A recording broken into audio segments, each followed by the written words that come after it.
What's the difference between a Bear Cruzer G2 and a $1,000 flagship bow?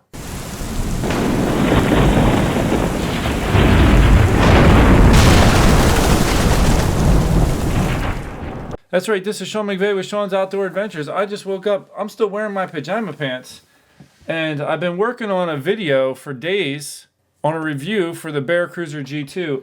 And this video was actually a part of that, but that video was getting so long, I was like, we need to make a separate video of this.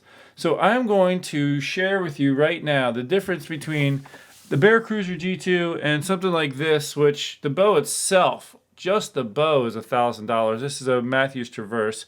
And then all the accessories, when you add all that up, you're looking at another anywhere from $500 to $800. So what is the difference? Here we go. So what is the difference between the Bear Cruzer G2 and something like a Matthews Traverse? Quality is the first thing that you'll notice as a difference. As I'm saying that, I'm remembering one, I probably wrote it down or somewhere, but I forgot to mention it. While I was doing work on this bow, I noticed that this rubber piece here is not glued on real well, so it actually could be rotated and turned. So that would fit into like quality. You know, you want that to not really be able to move. You want that solidified. But quality is a big thing. So if you look at the roller guard here, you have this little peg and a plastic piece for the cables to run through.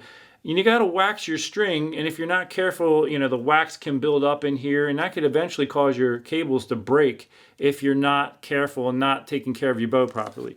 Now you compare that to like on this Matthews, they have, this is a carbon fiber peg here, and this is like, these wheels have ball bearings in it. It's just much more expensive to have a unit like that for the cables to roll through. I mean, there's going to be no friction in that way, whereas you're going to have friction here. You're not going to have your cables breaking on you. It's just a higher quality. So even the cams, the aluminum used for the cams, you can tell this is a stronger aluminum. Just looking at it, you can tell.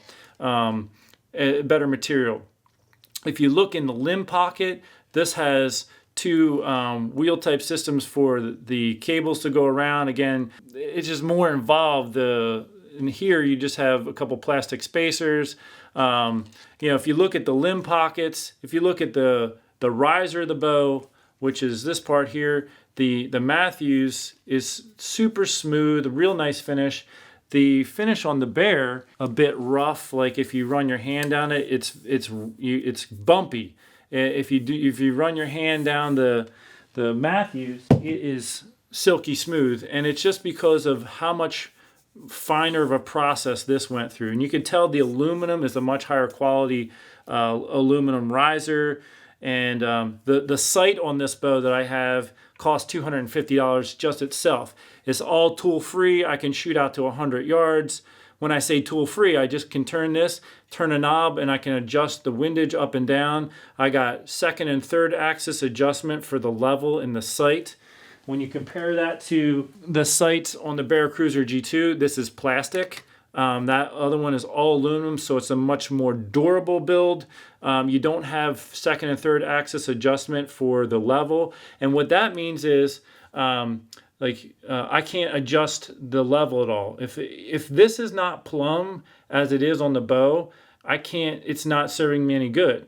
If the other one, if you mount the sight on the bow and you check the level of it, if it's off, you can make an adjustment to bring it back in. Now, if you're shooting out of a tree stand, that's actually going to change the way that the level rides in, or the bubble rides in the level, and that's the third axis adjustment. You can actually make an adjustment for that with my sight. You cannot with this. So another thing is this is not tool free. So there's a hex or Allen wrench screw here. You loosen that and slide it in and out. Let's say you're getting close to finally getting your left to right sighted in on your bow, and you go to loosen it and you bump it, and it goes way out accidentally. Well, now you're starting all over again. Same with the pins. These are little Allen wrench keys, and you gotta try to move them up and down. It's not as easy to do. The other one, you're just clicking a dial and it's moving them for you. Here, you loosen it up, and you know, let's say you're trying to sight in that bottom pin, you're finally getting close, you loosen it, and oops, it just slides too far. It's hard to get fine adjustments with this, you can do it. It's just not as easy. Your fiber optic, all you have is this little strip right here. And generally speaking, the more fiber optic you have, the more it can grab light and it'll help light up in low light situations, be visible. So in this one, you just have that little bit. On mine, there's several feet of fiber optics wrapped around the front, and this is going to grab light really. I mean, this sight is so bright in so many scenarios, it's amazing. And then, like, if I'm in a ground blind and I hold my bow up to take a shot, they're facing the light that's coming in the ground blind, and it's going to grab light really well. And that's when you really need the light. The one on the Bear, the fiber optic is on the top here and in the back. It's not going to grab that light coming into a ground blind like the other one is. You do have a sight light though, and as long as the batteries are functioning, it'll actually help you. You can turn that on in a ground blind. The scripture verse for this video, for the bow giveaway that I'm doing, is Revelation 22 verses 12 through 14. That's Revelation 22 verses 12 through 14. The quiver is it's a fairly cheap quiver. Just little plastic pieces. It just pops in here, and then you slide it down, lock it in. The quiver on my bow, honestly, is a bit overpriced. I mean, I think they sell these for like $180 or something. It's all carbon fiber. The quiver itself stays on the bow, but it's only like 7 ounces or something like that.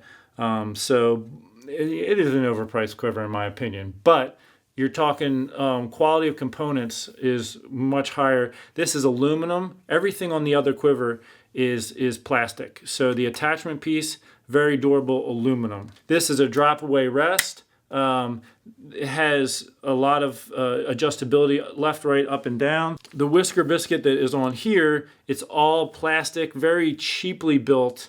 You know, you only have left to right adjustment, and you have no vertical, so you have to move the D loop, which is a pain in the butt if you have to fix your vertical alignment for your arrow. So those are some of the details that, you know, why is this bow $400? Why is this one $1,800? And then also the stabilizer on there is fairly expensive. Dovetail, it's got a quick release. I mean, there's just a lot of going on. This one has no stabilizer at all. Oh my goodness, folks. I was looking it up online to get a link to put in the description for you, and I saw it with a stabilizer. So this is the end that I opened the box, and I looked in, and then I really shook it, and I felt like, wait, is there something in the bottom? Turns out, so I'm telling you this in case you order one and the box comes. In the other end, in the bottom, there was actually this little closed-off compartment that I wouldn't been able to know it was there unless I felt something in the box, just barely. And so the stabilizer and sling was there all this time. So I have to tell you that the bow does come with a stabilizer and wrist sling, which I didn't know until just now. So it's things like that that go into the price. This one will get you from point A to point B. This one will get you there a lot smoother. It's the difference in between driving like a really inexpensive 4-cylinder car and, you know, a really nice sports car. I mean, when you sit in it, you could tell everything's just nicer. They're both going to get you to where you need to go. It's just one's a lot more enjoyable in the journey. Folks, I want to thank you for tuning into this video. I hope you found it helpful and gave you a little insight as far as what's the difference between a Bear Cruzer G2 and a flagship bow that costs about $1,000. Stay tuned for the next episode, and I hope that you're tracking all these scripture verses for the bow giveaway, because I am giving away a Matthews Traverse, brand new, either this type of a bow or the Vertex. You get to pick, the winner picks. I'm also giving away an XOP tree stand, and I'm going to be giving away a Sharpple broadhead sharpener, and who knows, maybe something else by the time we do the giveaway on December 1st. Make sure you stay tuned for that. Until then, take care, and God bless.